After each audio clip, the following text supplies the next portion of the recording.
जी अस्सलाम वालेकुम। वालेकुम अस्सलाम सर। क्या हाल है बच्चों, ठीक हो?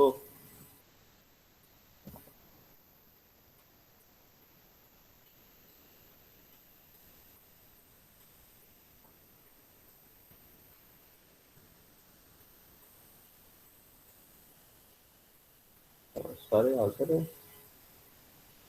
Bisma Mushtaq, are you present?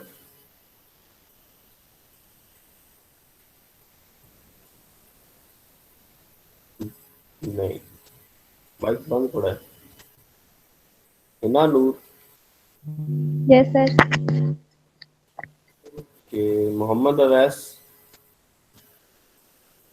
Yes sir, present हूँ।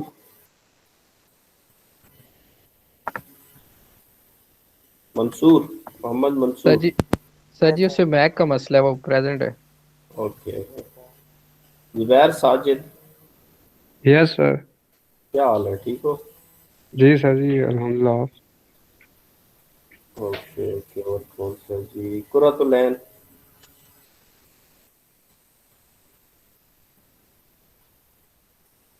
नहीं। Sairish Bibi, yes sir. Zaheer, Taiba Bibi,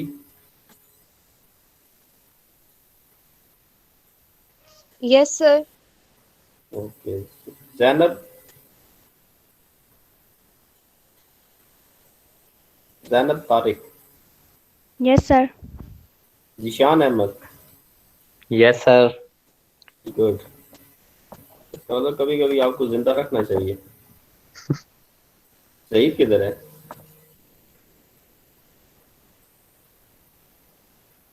yes sir. Good. Lareb रजा, यस सर। ओके। आलिया कायनात, यस सर। ओके बच्चों। तो लास्ट लेक्चर में हमने स्टडी कर लिया था डायरेक्ट मेथड्स को। आपने डायरेक्ट मेथड्स को कुछ क्वेश्चंस अटेम्प्ट किए हैं? उसमें कोई प्रॉब्लम वगैरह तो नहीं है किसी मेथड में? किसी स्टूडेंट को? If you have a problem, raised your hand. No, okay. Then उसके बाद हमने डिस्कस किया था उसके बाद हमने क्या डिस्कस किया था जी? L U decomposition method. L U अच्छा डिकम्पोजिशन। वालेकुम सलाम। सर, अभी जो आपने असाइनमेंट दी है, अगर कोडिंग में कुछ प्रॉब्लम हो तो हम आपसे डायरेक्टली डिस्कस कर सकते हैं। कोडिंग में बिल्कुल डिस्कस कर सकते हैं, कोई मसला नहीं है, लेकिन मैक्सिमम आपने करनी खुद ही है, ठीक है ना? मैं आपको चलें कुछ जी थोड़ा बहुत सर, वो एक्चुअली हमने मैटलैब पिछली बार यूज़ किया था ना, तो अभी तक तो प्रैक्टिस ही नहीं की सही से, तो इसलिए। Okay, no problem. लेकिन उसको जी खुद सोचे, बड़ी इजी है। अगर आपको न्यूमेरिकल में जो उसका मेथडोलॉजी है वो अगर सही आती है, यानी उसका एल एक तो होता है ना एल्गो, एल्गोरिदम, मैथमेटिकल जी एल्गोरिदम, अगर उसका आपको क्लियर है ना, तो फिर आपको कोड करने में इतना प्रॉब्लम नहीं होना चाहिए, क्योंकि वही जी स्टेप्स होते हैं। थोड़ा सा उन्हीं स्टेप्स को देखना है कि हमने मैटलैब में कैसे लिखना है। जी जी। थैंक यू चले, sir. No problem. Okay, LU decomposition method का हमने डिस्कस कर किया था। उसमें किसी को कोई प्रॉब्लम? तीन तरह के मेथड हमने एलयू डिकम्पोजिशन में डिस्कस किए थे। एक मेथड था डू लिटिल मेथड, तो दूसरा था क्राउड्स मेथड, और तीसरा था चलॉस्कीज मेथड। तो मुझे बताएं ना जरा, दिल अवेज अहमद, क्राउड्स मेथड में लोअर और अपर ट्रायंगुलर मैट्रिक्स क्या कंसीडर करते थे?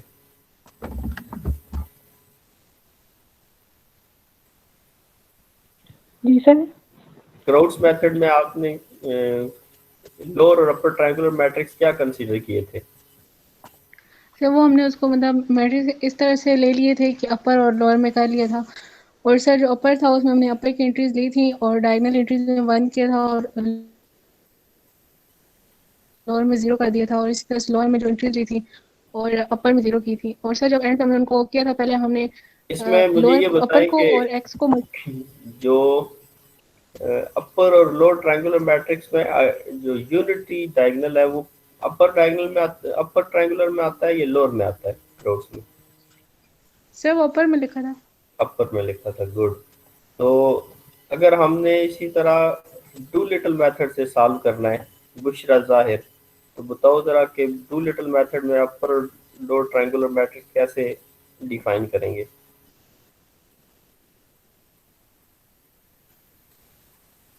बुशरा जाहिर, बिस्मा मुश्ताक,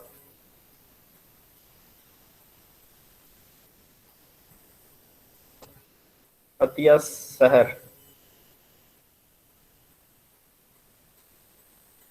इकरा आबिद,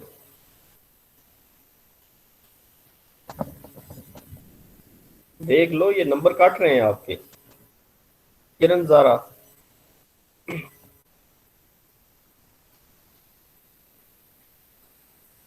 लारेब रजा,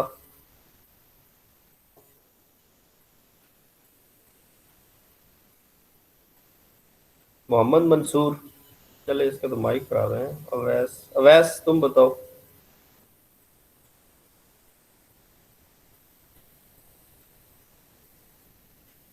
मैं क्वेश्चन रिपीट कर देता हूँ कि डू लिटिल मेथड में आपने अपर और लोअर ट्रायंगुलर मैट्रिक्स कैसे कंसीडर करना है? मोहम्मद अवैस, शरीफ,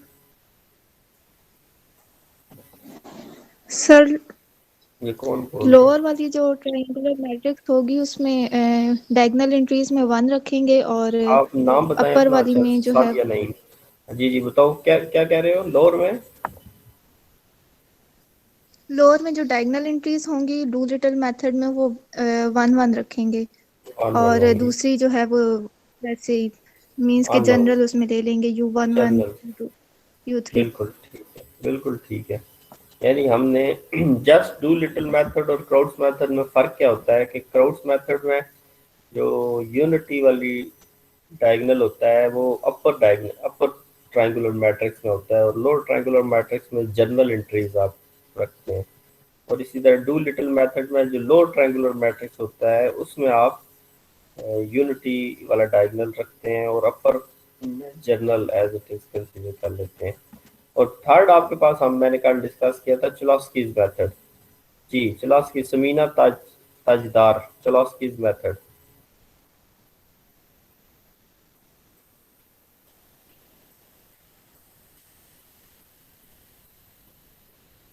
शाजिया अमीन,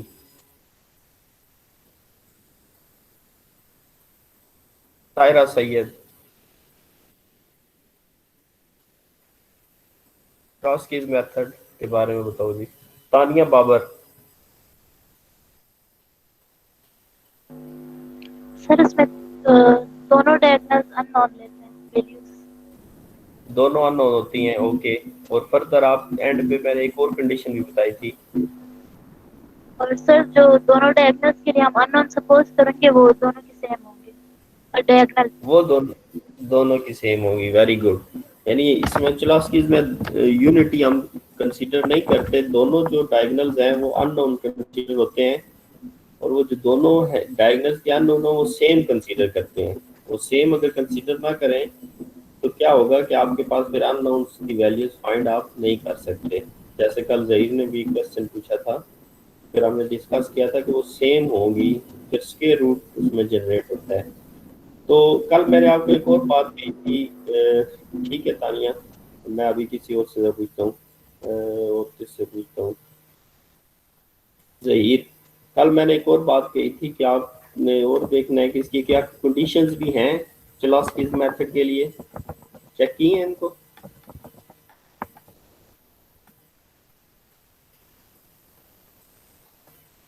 सर मैंने नहीं चेक की सर।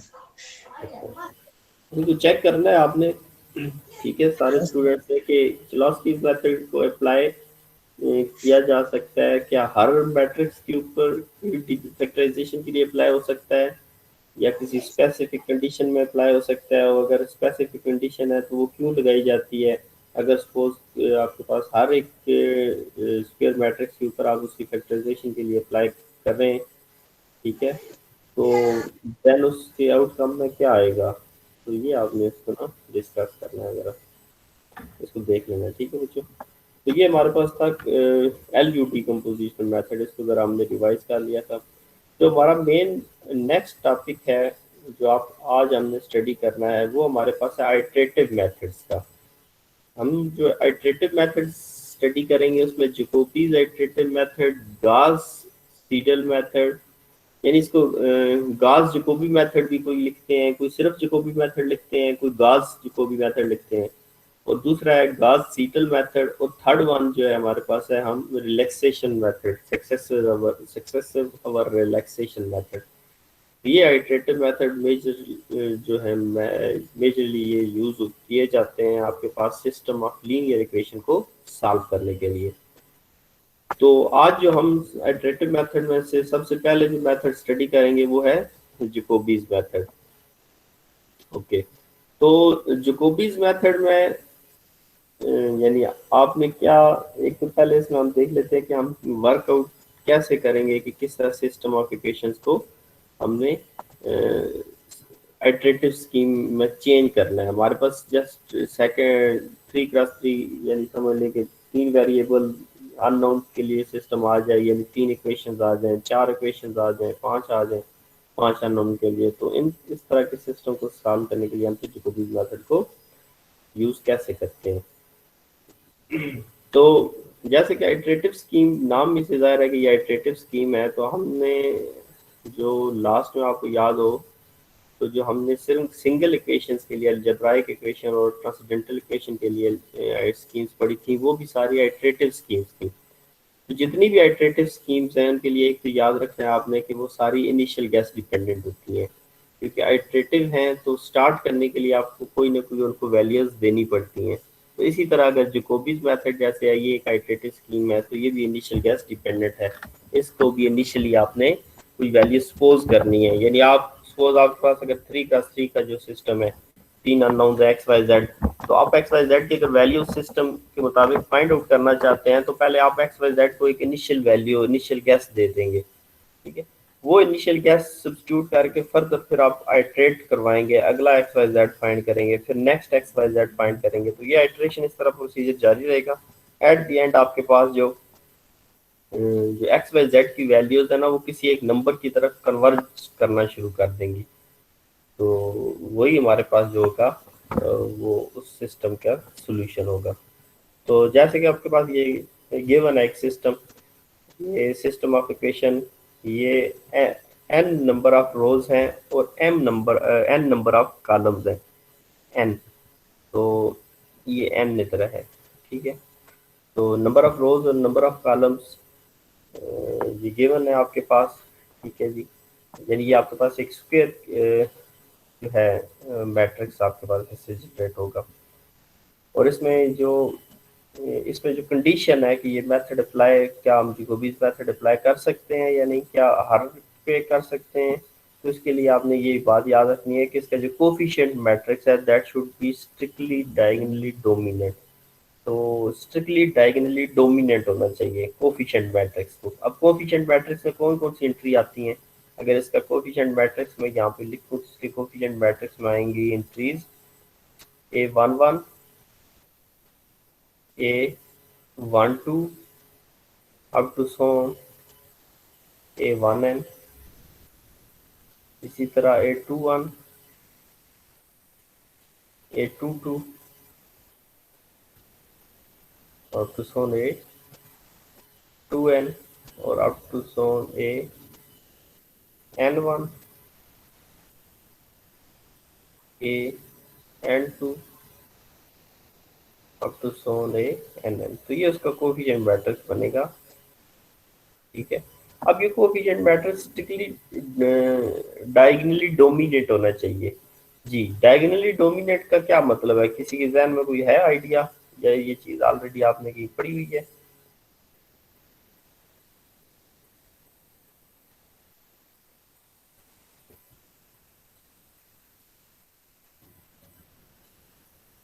जी, कोई आइडिया नहीं है, चले फिर सुन लें।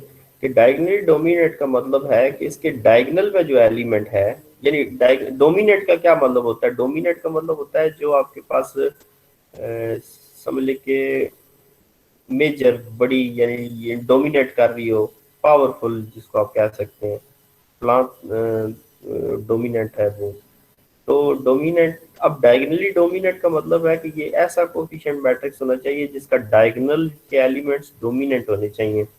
अब डोमिनेंट का क्या मतलब यहाँ पर बनेगा कि डायगनल के एलिमेंट्स की जो एब्सोल्यूट वैल्यू है, यानी इसकी एब्सोल्यूट वैल्यू इन नॉन, उस एक रो में पहले मैं बात कर रहा हूँ, फर्स्ट रो की बात कर रहा हूँ। फर्स्ट रो में ये डायगनल एलिमेंट है A11, A11 की एब्सोल्यूट वैल्यू बाकी ऑफ डायगनल उस रो में जितने भी जो कोफिशिएंट्स हैं उनकी एब्सोल्यूट वैल्यू के सम से ग्रेटर हो। यानी इसको इन शॉर्ट अगर लिखें तो इसका मतलब है कि A1 की absolute value that should be greater than A12 plus A13 plus A up to so on 14 up to so on A1n। तो जितने भी आपके पास ऑफ डायगोनल एलिमेंट्स पड़े हुए हैं उस रो में, उन सारी की एब्सोल्यूट वैल्यू सम से ग्रेटर होनी चाहिए। तो ये आपके पास इस तरीके से हम कह सकते हैं कि ये जो है आपके पास जो एलिमेंट है, ये यानी ये डायगोनल का एलिमेंट डोमिनेंट है। इसी तरह A22 के बारे में जब आप डिसाइड करेंगे तो A22 की एब्सोल्यूट वैल्यू इसके ऑफ डायगोनल, यानी इसको यूं लिखेंगे A22 की absolute value that should be greater then of diagonal element के सम के। ऑफ डायगोनल एलिमेंट्स में क्या है? A21 का एब्सोल्यूट, इसी तरह A22 के बाद A23 का absolute, up to 4 up to 2n के एब्सोल्यूट के से ग्रेटर हो। तो यानी डायगोनल एलिमेंट के एब्सोल्यूट ऑफ डायगोनल के जो एब्सोल्यूट के सम से भी ग्रेटर होना चाहिए। तो that is called the diagonally dominant matrix. जी, ये बात क्लियर हुई है बच्चों? कोई कंफ्यूजन, किसी को क्वेश्चन?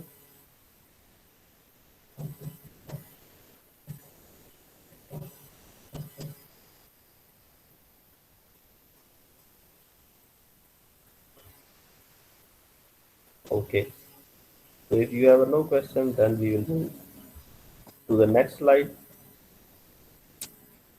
और ये ज़रूरी क्यों है? ये इसलिए ज़रूरी है कि अगर ये किसी भी कोफिशिएंट मैट्रिक्स में ये डायगोनली डोमिनेट वाली कंडीशन होल्ड करेगी तो देन हम कह सकते हैं कि जो जैकोबीज मेथड है ये कन्वर्ज करेगा, यानी ये इस कन्वर्जेंट सॉल्यूशन देगा हमको।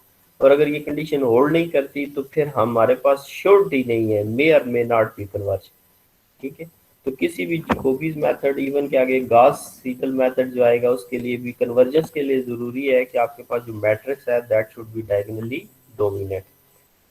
नेक्स्ट आपके पास क्या है कि अब इसको प्रोसीड कैसे करेंगे? प्रोसीड करने का तरीका ये है कि फर्स्ट जब आपने इसको, इस पूरे सिस्टम को, अगर सपोज सम टाइम ऐसे होता है कि डायगोनली डोमिनेट नहीं होता, लेकिन उसको डायगोनली डोमिनेट बाद दफा बना सकते हैं रो को इंटरचेंज करके ना। जैसे मैं यहाँ पे सपोज एक मैट्रिक्स लिखता हूँ 2 5 3 2 5 1, ठीक है, फिर लिखता हूँ 7 2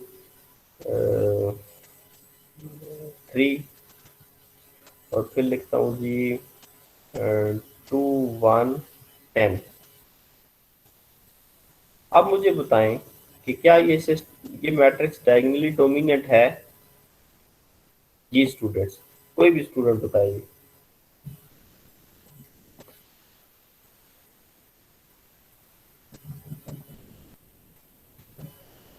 सर ये तो लेस वैल्यू आ रही है। ये डायगोनली डोमिनेंट नहीं है। क्यों? क्योंकि आपका जो ये डायगोनल का एलिमेंट है इसका जो एब्सोल्यूट है 2 है, तो इसका एब्सोल्यूट बाकी इन दोनों के एब्सोल्यूट से लेस आ गया। इसी तरह यहाँ पे भी इसकी सेंटर में ये जो डायगोनल एलिमेंट है इसका एब्सोल्यूट बाकी दोनों के एब्सोल्यूट से लेस आ गया, और ये थर्ड वाला जस्ट कंडीशन को फुलफिल कर रहा है। इसका मतलब फर्स्ट 2 रोज कंडीशन को फुलफिल नहीं कर रही। बात ठीक होगी। अब नेक्स्ट क्वेश्चन है कि क्या ये, इसको क्या पॉसिबल है कि इसको डायगोनली डोमिनेट बनाया जा सके?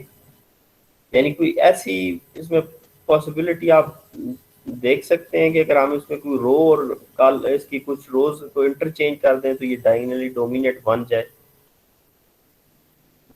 यस सर सर फर्स्ट और सेकंड रो पे चेंज कर दें।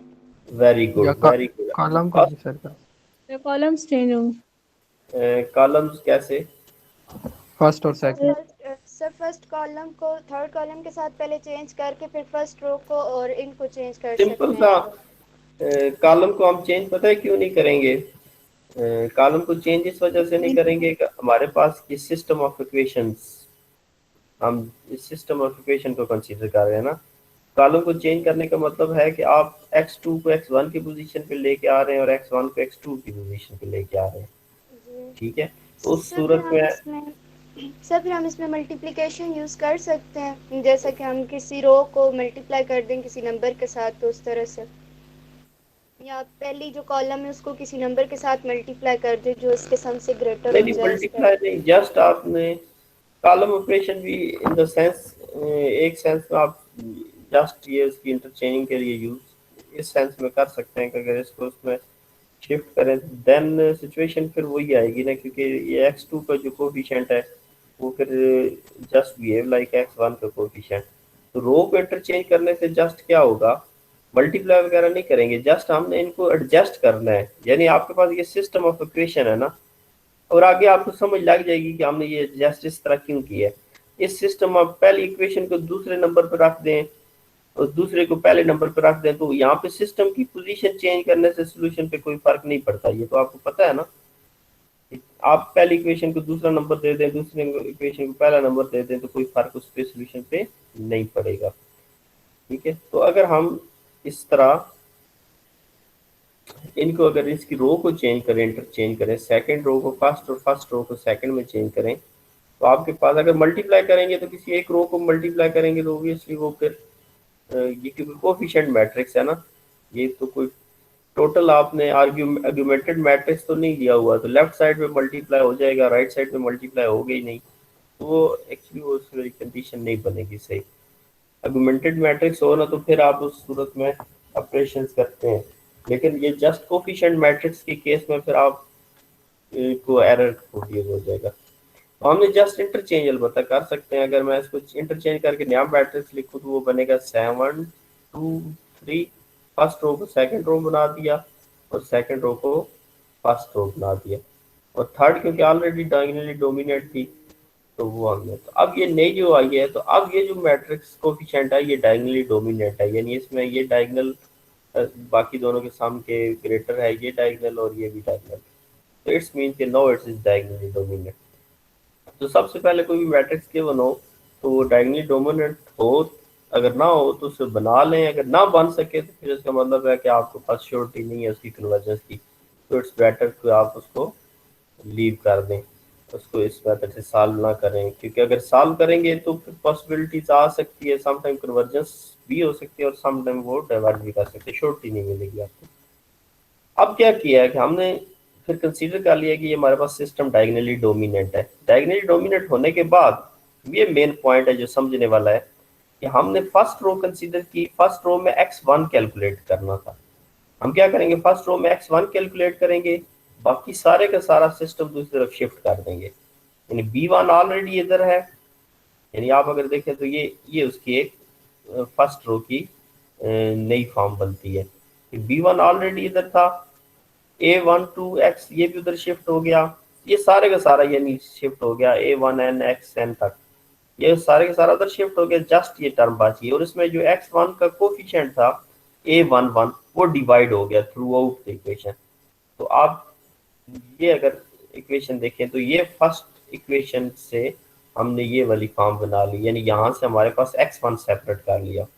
इसी तरह सेकंड इक्वेशन से हम x2 सेपरेट कर लेंगे, x2 इस तरफ लेफ्ट साइड पे रखेंगे, बाकी सारे के सारा राइट साइड पे शिफ्ट कर देंगे ये आपके पास। इसी तरह आप दोस्तों जितनी भी रोज हैं सब में से सेकंड रो में से x2, थर्ड रो में से x3, फोर्थ रो में से और nth रो में से xn को सेपरेट कर लेंगे और बाकी सारी की सारी दूसरी तरफ शिफ्ट हो जाएंगी। अब यहाँ पे ये आपके पास एक यानी समझ लें कि एक सिस्टम को आपने उस फॉर्म में कन्वर्ट कर दिया। अब यहाँ पे आपने इनको आइटरेटिव स्कीम में कन्वर्ट करना है, यानी आइटरेटिवली इनको प्रोसीड करना है। आइटरेटिवली प्रोसीड कैसे होगा कि इसकी जो राइट साइड्स हैं वो आपके पास, यानी ये बिल्कुल उसी तरह है जिस तरह आपको याद हो कि फिक्स पॉइंट आइट्रेशन टाइप का मेथड आपने जब किया था। तो इसकी जितनी भी ये राइट साइड्स हैं ये n पोजीशन पे चली जाएंगी। ये n तो ऑलरेडी खैर यूज हो रहा है, तो हम इन n को हटा के कोई और वेरिएबल यूज कर लेते हैं, सपोज r यूज कर लेते हैं। ये सारी की सारी जो साइड्स हैं ये r आइट्रेशन पे चली जाएंगी, ये सारी r आइट्रेशन पे चली जाएंगी जितने भी ये सारी, ठीक है जी, लेफ्ट साइड पे और राइट साइड पे, ठीक हो गया। और जो इसी तरह जो लेफ्ट साइड पे जितनी भी आइट्रेशंस हैं ये एक तो इनको ब्रैकेट में लिख देंगे ताकि पता चले कि ये आइट्रेशंस है, पावर नहीं है, ठीक है ना। पावर जो होगी वो इस तरह आएगी, लेकिन अगर ब्रैकेट में इस तरह का नंबर लिखा हो ना उसके हेड के ऊपर, जैसे ये लिखा हो x2 1, इट्स मीन्स कि इट इज फर्स्ट आइट्रेशन, ठीक है जी। अगर यूं लिखा हो x2 2, इट्स मीन्स कि ये आपके पास इसकी सेकंड आइट्रेशन x2 की। तो ये जो ब्रैकेट में लिखा होता है ये आइट्रेशन को रिप्रेजेंट करेगा। ओके, तो मैं बात कर रहा था कि इस सारे जो राइट साइड पे R1 पे कंसीडर हो जाएंगे और जो लेफ्ट साइड पे सारे के सारे हैं ये R+1 पॉइंट पे चले जाएंगे, यानी हमने इस सारे सिस्टम को आइट्रेटिव सिस्टम में कन्वर्ट कर दिया, यानी हमने कंसीडर कर दिया तो ये राइट साइड पे सारे नाउन हैं और लेफ्ट साइड पे जितने भी हमारे पास वेरिएबल पड़े हैं ये अननाउन है। तो होगा क्या, अब आपको याद हो अगर फिक्स पॉइंट आइट्रेशन मेथड, तो उसमें भी आपने इसी तरह का एक रिलेशन बना दिया था, जो राइट साइड था उसको n पोजीशन पे ले गए, लेफ्ट को n+1 पोजीशन पे ले गए। अब इसमें क्या होगा कि राइट साइड पे आपने आइट्रेटिवली इनको इनिशियल गैस देने हैं, आंसर निकलेंगे वो आपके पास, यानी अगर मैं यहाँ पे r सपोज 0 से स्टार्ट करता हूँ, R1 से भी स्टार्ट कर सकते हैं, 1 से स्टार्ट करेंगे तो इनिशियल गैस 1 1 होगा, R2 आ जाएगा, यानी वो नाम होते हैं जैसे कि मैंने ऑलरेडी बताया था।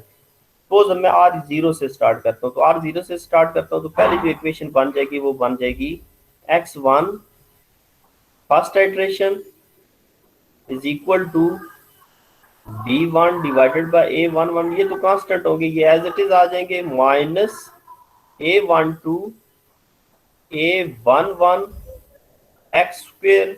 अब क्योंकि R0 पुट किया है तो ये जीरो का मतलब है initial guess, minus up to so on a1n divided by a11 xn, ऊपर n0 आ जाएगा, ठीक है, ये ऊपर आइट्रेटिव। तो ये अब मैंने जस्ट फर्स्ट इक्वेशन लिखी है, तो यहाँ से आपको आइडिया हो गया होगा कि मैंने r की जगह 0 पुट किया तो ये सारी फॉर्म बन गई। इसमें आप पूछें कि ये सर x2 नॉट, ये जो ऊपर नॉट इसको पढ़ते हैं x2 not x3 not xn not, ये क्या है, तो ये सारे हमने इनिशियली इनको इनिशियल गैस देने हैं, ये सारे इनिशियल गैस यहाँ पे पुट होंगे और आपके पास से यहाँ से x11 की वैल्यू, यानी आफ्टर 1 आइट्रेशन वैल्यू x1 की आ जाएगी। इसी तरह इसमें भी आपने r जो है 0 सब्स्टिट्यूट करना है तो आपको x2 की वैल्यू मिलेगी, इसी तरह यहाँ पे xn में सब्स्टिट्यूट करेंगे तो xn की वैल्यू मिल जाएगी। तो ये आपके पास after first iteration first initial guess देंगे तो आपके पास आफ्टर फर्स्ट आइट्रेशन एक आपको इनिशियल गैस मिल जाएगा, तो इनिशियल गैस की मदद से आपको फर्स्ट आइट्रेशन मिल जाएगी। अब अगेन आपने क्या करना है कि R1 पुट करेंगे, यहाँ पे सारी पोजीशन 1 1 पे चली जाएगी, यानी ये 1 पोजीशन पे चले जाएंगे सारे और ये 2 पोजीशन पे चला जाएगा। तो इसका मतलब जो पिछली कैलकुलेशन में हमने चीजें फाइंड आउट की हैं जो आफ्टर फर्स्ट आइट्रेशन, वो यहाँ पे सब्स्टिट्यूट कर देंगे तो नेक्स्ट आइट्रेशन पे चले जाएंगे। तो ये बिल्कुल वही सिचुएशन अगर आपको याद हो तो सिंगल इक्वेशन में भी हम ये करते थे, जहाँ पे जस्ट हमने वही जो सारे का सारा सिनेरियो है वो डबल इक्वेशन के लिए हमने वो उसको करना है, यानी डबल मीन्स कि मोर देन 1 इक्वेशन के लिए 2 3 4 जितनी भी इक्वेशंस होगी उनको हम इस तरह डील करेंगे, यानी हायर सिस्टम ऑफ इक्वेशंस के लिए। तो ये बात आपको अगर समझ आ गई है तो फिर हम किसी एग्जांपल की तरफ मूव करते हैं, अगर नहीं समझ आई तो मैं इसको फिर ट्राई करता हूँ उसको ज़रा आपको समझाने की। अगर इसमें किसी का कोई क्वेश्चन है तो बात पूछना चाहता है, किसी के जहन में कोई इब्हाम बाकी है, जी जहीर। उस भी सर वो जहीर कह रहा है कि मुझे मीटिंग में ऐड कर दे, मैं एक्सेस नहीं हो रहा। जहीर किधर चला गया है?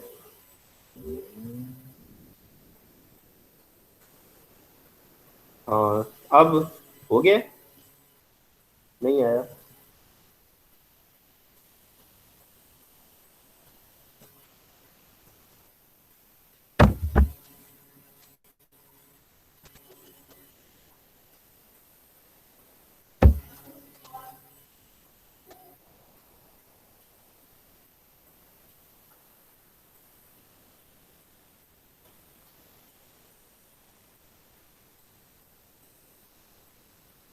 ज्वाइन हो गया ना जहीर? ओके जी।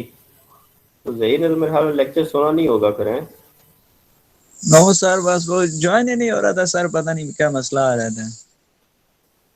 तो चलें, और किसी का कोई क्वेश्चन है?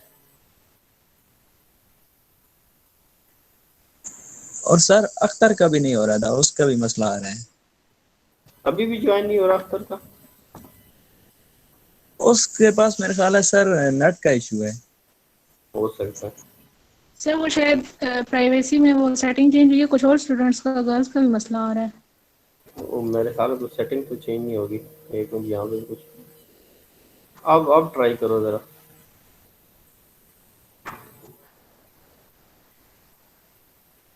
आप सबको कहें ट्राई करें जरा, हैं?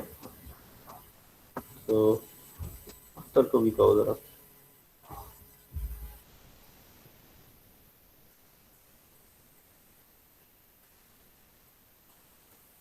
अख्तर आ गया, ओके। चलें, बहरहाल ये सारी चीज़ें खैर मैंने रिपीट तो कर दी हैं, रिकॉर्ड भी होगी इनकी। आपको अगर दोबारा मेरे ख्याल में कहते हैं तो मैं रिपीट कर देता हूँ। नहीं कोई बात नहीं सर, फिर कर लेंगे ना, लगा कार्ड हो गया ना। इतना इसमें इतना टफ कंसेप्ट कोई नहीं है। मैं एक रफली सा आपको बता देता हूँ कि क्या था कि हमारे पास सिस्टम ऑफ इक्वेशंस था ये वाला। इसको हमने कहा कि ये डायगोनली डोमिनेंट होना चाहिए। अगर डायगोनली डोमिनेंट होगा, अब यहाँ पे आपने देखा होगा जिन स्टूडेंट्स ने लेक्चर किया कि डायगोनली डोमिनेंट इसलिए लिया था कि डायगोनल के एलिमेंट हम लेफ्ट साइड पे मूव कर रहे थे। तो लेफ्ट साइड पे जो एलिमेंट होगा उसका जो कोफिशिएंट अगर डोमिनेंट होगा तो वो डिवाइड होगा। तो बड़ा नंबर अगर डिवाइड होगा तो ओवरऑल आपके पास वो वैल्यूज किसी नंबर को कन्वर्ज करेंगी, ठीक है ना, यानी वो फास्ट कन्वर्ज करेंगी, दूसरे लफ्ज़ों में आप ये कह सकते हैं। तो इस वजह से हमने ये जो सिस्टम कंसीडर करते हैं जैकोबीज मेथड में, ये डायगोनली डोमिनेंट कंसीडर करते हैं। तो हमने ये सबसे पहले कहा कि ये जो सिस्टम है ये डायगोनली डोमिनेंट होना चाहिए। अब डायगोनली डोमिनेंट में मतलब ये कि डायगोनल में जितने भी एलिमेंट्स पड़े हुए हैं, ये जो है इनके जो कोफिशिएंट्स हैं ये बाकी तमाम एलिमेंट्स के, यानी अगर फर्स्ट रो की बात करें तो ये A11 जो है ये बाकी इस रो में जितने भी कोफिशिएंट्स हैं उन तमाम के सम से भी बड़ा होना चाहिए। यानी मैंने एग्जांपल दी थी कि अगर आपके पास सपोज एक रो है, ये इसमें एलिमेंट लिखा हुआ है 7 2 1, तो अब इसमें ये फर्स्ट एलिमेंट है, ये सेकंड और ये थर्ड, तो ये फर्स्ट एलिमेंट इन दोनों के सम से भी ग्रेटर है। और सम भी उनका एब्सोल्यूट लेके सम लेना है, ये नेगेटिव साइन को आप समझ लें नेगलेक्ट करके ना उनका सम लेना है। ओवरऑल हम उसके समझे मैग्नीट्यूड की बात करेंगे। तो ये जो सिस्टम होता है इनको हम कहते हैं ये डायगोनली डोमिनेट सिस्टम है कि जिनके डायगोनल के एलिमेंट्स ग्रेटर हों। फिर हमने क्या किया, नेक्स्ट पोजीशन पे लेके हमने इस फर्स्ट इक्वेशन को उठाया, इसमें से x1 को सेपरेट कर दिया। सेपरेट करने का मतलब है कि x1 को लेफ्ट साइड पे रहने दिया, बाकी सारा राइट साइड पे, इवन कि इसका जो कोफिशिएंट है उसको डिवाइड कर दिया। फिर सेकंड इक्वेशन को उठाया, इसमें से x2 को लेफ्ट साइड पे लेके बाकी सारों को राइट साइड पे, ये वाला ये। इसी तरह फिर आपके पास इसी तरह n इक्वेशन को उठाया, तो n इक्वेशन में n xn को लेफ्ट साइड पे रहने दिया, बाकी सारों को राइट साइड पे शिफ्ट कर दिया, जस्ट लाइक दिस। तो ये आपके पास एक इस तरह की स्कीम बन गई, यानी ऐसी स्कीम बन गई जैसे मैंने इसको थोड़ा रिलेट किया है कि ये फिक्स पॉइंट आइटरेशन मेथड जो आपने स्टडी किया था बिल्कुल उससे मिलता जुलता स्कीम है। अब हमारे पास लेफ्ट साइड पे x1 x2 xn तक सारे वेरिएबल्स पड़े हैं, राइट साइड पे भी सारे इसी तरह के वेरिएबल्स पड़े हैं। अब हमने करना क्या है कि लेफ्ट साइड वाले वेरिएबल्स को यानी आपने नेक्स्ट आइटरेशन पे ले जाना है। जैसे आपको याद हो फिक्स आइटरेशन पॉइंट आइटरेशन में आप क्या करते थे, एक लेफ्ट साइड पे xn प्लस पे ले जाते थे और राइट साइड पे उसको xn कह देते थे। तो आप क्या कहते थे कि ये नाउन पोजीशन है xn वाली और xn प्लस 1 अननोन, यानी ये पहले n 0 पुट करेंगे, जहाँ से आंसर आएगा वहां से x1 कैलकुलेट होगा, फिर अगली दफा x1 पुट होगा, x2 कैलकुलेट होगा, और ये प्रोसीजर इस तरह रिपीट करता रहेगा। सेम यही प्रोसीजर हमने यहाँ पे भी अडॉप्ट करना है कि हमने इसको आइट्रेशंस की फॉर्म में ले जाना है। और मैं नेक्स्ट पे आपको अगर बताऊं तो ये इधर लिखा हुआ है इस तरह से, यानी लेफ्ट साइड पे सारे r पोजीशन पे ले जाएंगे, राइट साइड पे सारे r+1 पोजीशन पे, लेफ्ट साइड पे सारे r पोजीशन पे, राइट साइड पे सॉरी राइट साइड पे सारे r पोजीशन पे, लेफ्ट साइड पे r1 पोजीशन पे। अब इसमें अगर हम, मैंने कहा था सपोज आर अगर हम 0 पुट कर दें, वैसे 1 भी पुट कर सकते हैं, 2 भी, यानी सॉरी 0 और 1 से स्टार्ट कर सकते हैं जहां से मर्जी हो। अगर आप 0 से पुट करेंगे तो इसमें आपके पास यहाँ पे जो फॉर्म बनेगी वो बनेगी x11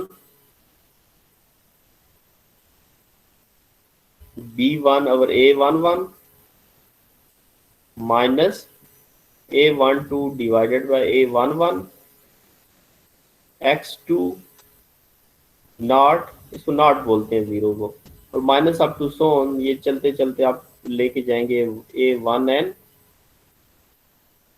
divided by a11 xn not.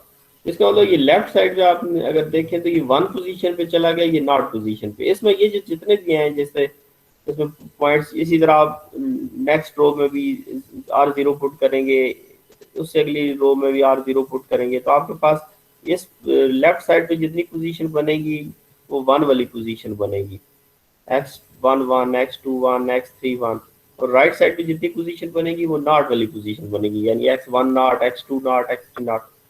तो लेफ्ट साइड वाले जितने भी पॉइंट्स हैं जो नॉट वाले हैं वो आप सपोज कर लेंगे इनिशियल गैस, यानी आप सपोज कर लेंगे कि आपके पास जो x1 not x2 not x3 not यानी x10 जिसे आप कह रहे हैं, x10 x20, ये जितने भी हैं ये हमारे पास सपोज इनिशियल गैस है, इनकी कोई भी वैल्यू आप जो है ना वेरी नियर टू सोल्यूशन। अब यहाँ से कैसे पता चलेगा कि सोल्यूशन क्या है?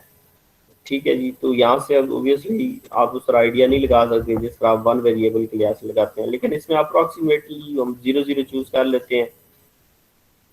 जब मोस्ट प्रोबेबली क्या कर लेते हैं कि ये जो राइट साइड पे ये जो पहला कोफिशिएंट पड़ा होता है ना जिसके साथ वेरिएबल नहीं होता, यही चूज कर लेते हैं, b1 डिवाइडेड बाय a1, यही as a initial guess choose कर लेते हैं, जरा और करीब यानी हो जाता है हमारे पास। तो ये आपके पास ये आइट्रेशन स्कीम बनेगी इसमें, यानी लेफ्ट साइड पे नॉट वाले 1, राइट साइड लेफ्ट साइड पे 1 वाले, राइट साइड पे नॉट वाले, ये राइट साइड पे आप इनिशियल गैस पुट करेंगे, आपके पास फर्स्ट आइट्रेशन आ जाएगी, फिर अगली दफा वही आइट्रेशन पुट होगी, नेक्स्ट आइट्रेशन आ जाएगी। तो ये प्रोसीजर रिपीट करता रहेगा, ये उसी तरह का आइट्रेटिव प्रोसीजर बनेगा, ठीक है। और ये फर्दर उसको आप अगर समीशन की फॉर्म में उसी को लिखना चाहें तो आप उस तरह समीशन की फॉर्म में वही सारा सिस्टम को लिख सकते हैं। और ये डायगनली डोमिनेंट की डेफिनेशन है कि डायगोनल एलिमेंट के एब्सोल्यूट उन बाकी ऑफ डायगोनल के एब्सोल्यूट के सम के से ग्रेटर हो। एक एग्जांपल पे आते हैं इस चीज़ को ज़रा डिस्कस करने के लिए। हमारे पास ये 3 क्लास 3 की एग्जांपल है, ठीक है जी। पहले हमने देखना है कि क्या इधर ये डायगोनल डोमिनेंट है या नहीं है। तो आप अगर देखें तो फर्स्ट रो में 83 जो है इसका सम बाकी दोनों के सम से ग्रेटर है, इसका मतलब है कि ये तो डायगोनली डोमिनेंट होगी। सेकंड रो देखें तो 51 ये डायगोनल में 52 आता है, 52 is greater than sum of 7 and 3 13, तो इसका मतलब सेकंड भी डायगोनली डोमिनेंट है। थर्ड में आप देखें तो इसके डायगोनल में 29 आता है, यानी ये डायगोनल के एलिमेंट्स हमें चेक करने हैं। 29 आता है डायगोनल में, तो ये डायगोनल का एलिमेंट बाकी दोनों के सम से 3 + 11 3 + 8 11 तो उससे ग्रेटर है। तो इसका मतलब ये जो सिस्टम गिवन है आपके पास ये ऑलरेडी डायगोनली डोमिनेट है। अगर ना हो तो हम उसको बना लेते हैं रोज को शिफ्ट करके ऊपर नीचे। ओके, सो अब अगर ये डायगोनली डोमिनेट है तो क्या करेंगे, इसको जस्ट हम पहले इस पहली इक्वेशन से x की वैल्यू निकाल लेंगे, यानी x इस तरफ लेफ्ट साइड पे रहने देंगे, बाकी सारा राइट साइड पे शिफ्ट कर देंगे और 83 को थ्रू आउट डिवाइड कर देंगे। सेकंड इक्वेशन से y निकाल लेंगे, y आपके पास लेफ्ट साइड पे आ जाएगा, बाकी सारा दूसरी तरफ शिफ्ट कर देंगे और 52 से डिवाइड कर देंगे। और थर्ड रो में हम z फाइंड आउट कर लेंगे, z सेपरेट कर लेंगे और बाकी दूसरी तरफ शिफ्ट करके 29 से डिवाइड कर लेंगे। तो ये आपके पास एक सिस्टम बन गया। अब इस सिस्टम को आइटरेटिव फॉर्म में अगर आप लिखना चाहते हैं तो इसकी आइटरेटिव फॉर्म क्या बनेगी, इसकी आइटरेटिव फॉर्म बनेगी x जो है सपोज n+1 पोजीशन पे चला जाएगा, ठीक है, r+1 लिखें या n+1 लिखें, और राइट साइड पे जितने भी हैं जैसे 95/83 एज इट इज रहेगा, -11/83 ये भी एज इट इज रहेगा, और ये जो y है ये n पोजीशन पे चला जाएगा, है ना, ये जो है ना ये n पोजीशन पे चले जाएंगे, और इसी तरह ये प्लस 4/83 और ये जो z है ये भी n पोजीशन पे चला जाएगा। तो ये आपके पास ये इसकी आइटरेटिव फॉर्म बन जाएगी। इसी तरह नेक्स्ट की आइटरेटिव फॉर्म क्या बनेगी, ये n+1 पॉइंट पोजीशन पे चला जाएगा, ये n पे, ये n पे पोजीशन पे, इसी तरह ये n+1 पोजीशन पे, ये n पे और ये n पे। तो ये सारे राइट साइड पे सारे n पोजीशन पे चले जाएंगे, लेफ्ट साइड पे सारे n+1 पे। अब इसमें n आप पुट करें 0। अब जब n 0 पुट करेंगे तो आपके पास क्या आ जाएगा, मैं जरा इसको क्लियर कर देता हूँ। n 0 पुट करेंगे तो पहली जो इक्वेशन आपके पास बन जाएगी, यानी इक्वेशन की जो सिस्टम ऑफ इक्वेशन में पहला फॉर्म बनेगा, 0 पुट करने से ये 1 हो जाएगा, ये y0 z0 y1 x0। x0 का मतलब है कि 0 पोजीशन पे, यानी 0 पोजीशन क्या होती है, इनिशियल गैस वाली पोजीशन। ये वाली इक्वेशन इस तरह बन जाएगी। अब इसमें इनिशियल गैस हमने कंसीडर करना है, तो हमने इनिशियल गैस सपोज 0 0 कंसीडर कर लिया है, x0 y0 z0। 0 0 पुट करेंगे आप यहाँ पे, y की जगह 0, z की जगह 0, x की जगह 0, z की जगह 0, x की जगह 0, y की जगह 0, ये सारा 0 पुट करेंगे तो आपके पास x1 आ जाएगा 95/83 जो कि बनता है 1.446। y1 आ जाएगा 104/52 जो कि 2 के करीब करीब बनता है, और z आ जाएगा 71/29 जो कि ये बनता है। फिर आप दोबारा आपने क्या करना है, अगेन n = 0 पुट कर दिया, अब n = 1 पुट करना है उसमें।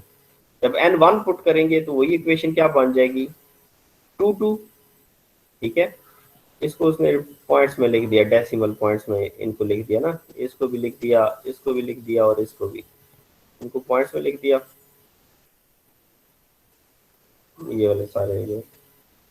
ठीक है जी, तो अब मैं n = 1 के लिए यही इक्वेशन दोबारा लिखना चाहता हूँ। तो n = 1 के लिए जब लिखेंगे तो राइट साइड पे 2 हो जाएगा, क्योंकि ये आइटरेटिव फॉर्म में ये 2 बन जाएगा, और ये सारे 1 वाली पोजीशन बन जाएगी, ये 1 पे पोजीशन पे आ जाएंगे, ये सारे 2 पे, ये 1 पे।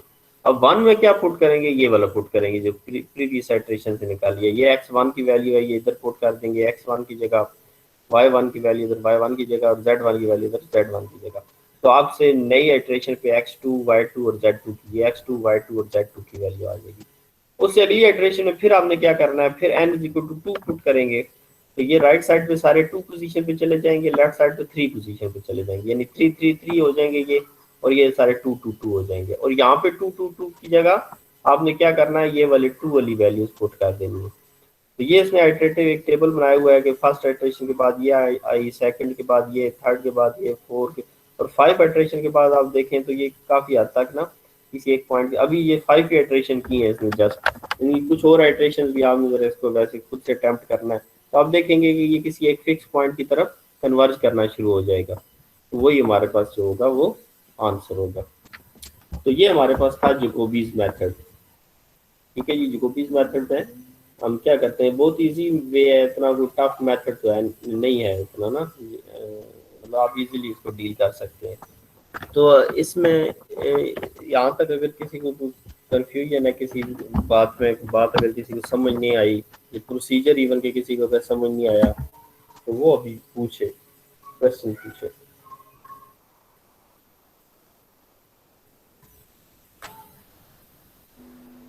सर इसमें हम इनिशियल अप्रोक्सीमेशन कुछ भी ले सकते हैं?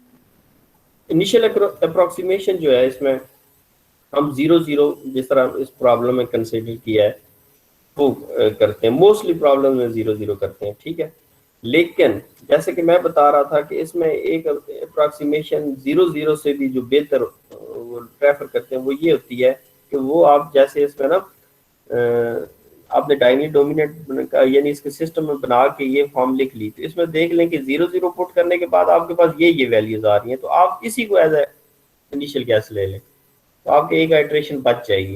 यानी ये जो आपके पास ये वाली टर्म्स आ रही है ना, ये वाली, यानी 0 0 पुट करेंगे तो ये टर्म्स आएंगी ना, तो इनको एज अ इनिशियल गैस ले लें, तो ये होगा कि आपको ये 1 स्टेप फॉरवर्ड चले जाएंगे बजाय 0 0 लेने के। अदरवाइज इसका कोई हार्ड एंड फास्ट उस तरह से रूल नहीं है, क्योंकि ये आपके पास इक्वेशन जो है ये प्लेन्स की इक्वेशन है ना, तो इसको ड्रा करना फिर आपको ये टफ हो जाएगा, क्योंकि पहले आप क्या करते थे कि सिंगल इक्वेशन का सोल्यूशन फाइंड करते थे, तो वो सिंगल इक्वेशन का सोल्यूशन वो पॉइंट होता है जहाँ पे वो एक्स एक्सिस को इंटरसेक्ट करता है, क्योंकि आप कहते हैं कि f of x is equal to 0 for which x this function will goes to 0, 0 means कि वो will intersect the x axis.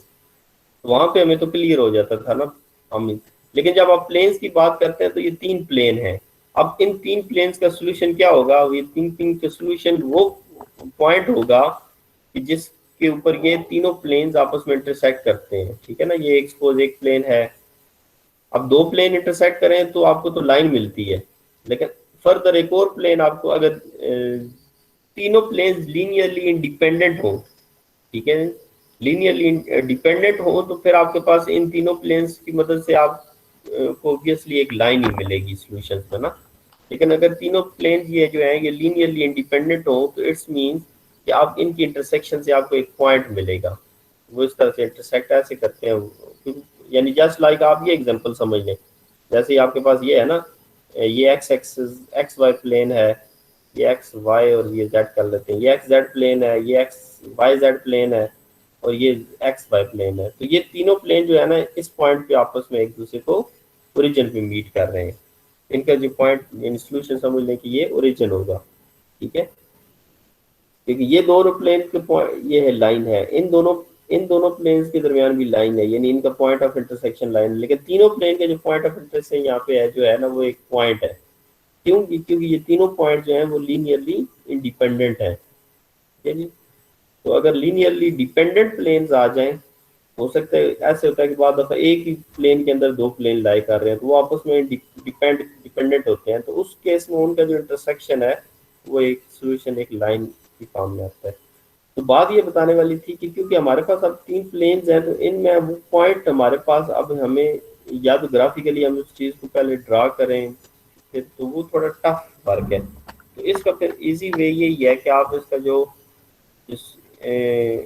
Initial guess है वो ये वाले पॉइंट्स ले लें, ठीक है। Right side divided by the coefficient of the diagonal elements, right side divided by the coefficient of the diagonal element, right side divided by coefficient of diagonal element. वो जो आंसर आएगा वो एज इनिशियल गैस ले लें। क्यों तानिया, बात समझ आ गई है? जी सर आ गई। और किसी का क्वेश्चन बच्चों? सर यस, इसको सर डायगोनली डोमिनेंट लेना जरूरी है, मतलब वैसे नहीं सॉल्व कर सकते? वैसे सॉल्व कर सकते हैं बट उसमें श्योरिटी लेकिन वो नहीं है। कन्वर्जेंस मतलब स्लो होगी या तो कन्वर्जेंस स्लो हो जाएगी, या सम टाइम हो सकता है कन्वर्ज ना भी करे, वो भी अच्छा पॉसिबिलिटी आ सकती है। लेकिन जब डायगोनली डोमिनेंट होगा तो आप खुद यहाँ से अगर अंदाजा लगाए ना, डायगोनली डोमिनेंट हम क्यों कंसीडर करते थे, क्योंकि जब आप यहाँ पे देखें तो यहाँ पे डायगोनल के एलिमेंट्स डिवाइड हो रहे हैं। Yes sir. तो जब डिवाइड होंगे तो डिनोमिनेटर जब मैक्सिमम होगा तो ओवरऑल ये जो सारा कन्वर्जेंस है ये फास्ट हो जाएगी। यस सर बिल्कुल, फिर वो हमें गारंटी भी मिल जाएगी कन्वर्जेंस इसकी होगी, मतलब कन्वर्जेंस की गारंटी भी मिल जाएगी। वेरी गुड, बिल्कुल ठीक है सर। ओके, क्लियर हो गया जी लेक्चर? कोई कंफ्यूजन? सर यस सर जो मेन डायगोनल एंट्रीज है वो 0 तो नहीं हो सकती ना? मेन डायगोनल एंट्रीज अगर 0 होगी तो फिर आपके पास डिवाइडेड बाय 0 करेंगे तो समझ लें क्या बनेगा, अनडिफाइन हो जाएगा ना जी इस वजह से डायगोनल नॉन जीरो होगा, ठीक है सर। ठीक है ना। सर यस सर जो कल वाला लेक्चर था दरमियान में मेरी कॉल जो है वो कट हो गई थी, तो वो लेक्चर दरमियान से थोड़ा मेरा स्किप हो गया था, तो वीडियो लेक्चर मिल सकता है? जी, पता नहीं कल एक लेक्चर मुझसे रिकॉर्ड नहीं हुआ, पता नहीं अब आपकी क्लास का या कौन सा, मैंने अभी चेक नहीं किया। आज मैं अपलोड करता हूँ उनको ना, अगर पड़ा हो तो मैं कर देता हूँ ना, अगर ना हो सका तो फिर मैं वो जो आपको कंफ्यूजन है वो डिस्कस कर लेंगे नेक्स्ट लेक्चर में। ठीक है सर। आप उसको जो पीडीएफ पढ़ी है उसको स्टडी करें ना। सही है।